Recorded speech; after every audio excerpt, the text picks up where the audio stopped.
அன்னைக்கு லைலத்துல் கத்ர் இறங்குதுன்னு சொல்றாங்களே அது உண்மையா? நபி ஸல்லல்லாஹு அலைஹி வஸல்லம் வந்து நமக்கு 27ன்னு சொல்லிட்டு எந்த இடத்துலயும் நமக்கு குறிப்பிட்டு சொல்லவில்லைங்கக்கா. 27 இல்ல அப்படின்னு சொல்லிட்டீங்க. அப்ப 27 நோன்பு அன்னைக்கு லைலத்துல் கத்ர் இல்ல அப்படின்னா வேற எந்த இரவுல வந்து லைலத்துல் கத்ர் இருக்கு அப்படின்னு கொஞ்சம் எனக்கு தெளிவா சொல்லுங்களாப்பா.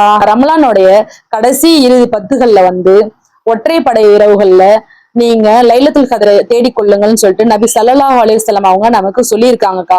அது என்னைக்குன்னு சொல்லிட்டு நமக்கு குறிப்பிட்டு சொல்லலைங்கக்கா. 21ஆவும் இருக்கலாம், 23ஆவும் இருக்கலாம், 25வது நோன்பாவும் இருக்கலாம், 27வது நோன்பாவும் இருக்கலாம், 29ஆவும் இருக்கலாம். இந்த 5 ஒற்றைப்படை இரவுகள்ல எந்த இரவா வேணாலும் இருக்கலாம்க்கா.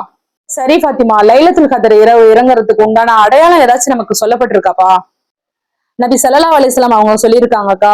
இந்த ஒற்றைப்படை இரவுல வந்து ஒரு இரவுல வந்து களிமண்ல நான் சஜிதா செய்யும் போது களிமண் ஈரமா இருந்துச்சு அப்படின்னு சொல்லிட்டு நமக்கு ஒரு அடையாளம் சொல்லியிருக்காங்க. அதுவும் அவங்க கனவு கண்டதா சொல்லியிருக்காங்க.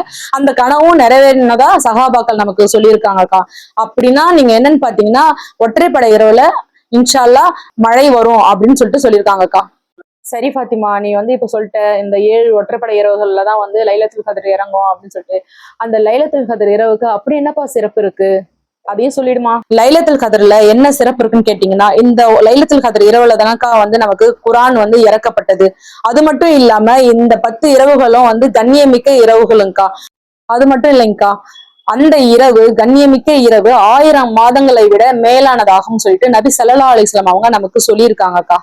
அல்ஹம்துலில்லாஹ், இவ்வளவு சிறப்பு இருக்கா? இன்ஷா அல்லாஹ்ப்பா. அப்ப நானும் இந்த ஒவ்வொரு ஒற்றைப்படை இரவுலையும் வந்து நின்னு வணங்குறேன், தஸ்பீஹ் ஓதுறேன், குர்ஆன் ஓதுறேன், எல்லாமே செய்யறேன்ப்பா. நீங்களும் எனக்காக துவா செய்யுங்க, நானும் உங்களுக்காக துவா செய்யறேன்.